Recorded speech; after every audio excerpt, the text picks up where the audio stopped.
Bismillahirrahmanirrahim.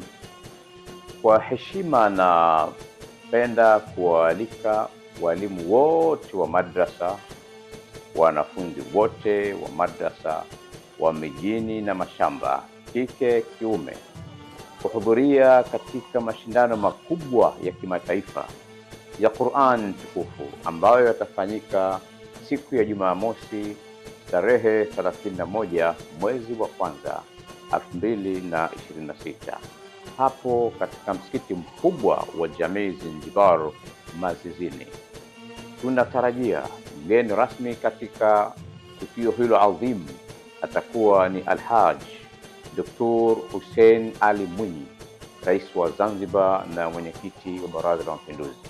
Shime waumini wapenda Qur'an hudhurie kwenye mashindano hayo. Mimi insha Allah nitahudhuria. Wewe je, Muislamu mwenzangu? Billahi tawfiq, wassalamu alaikum warahmatullahi wabarakatuh.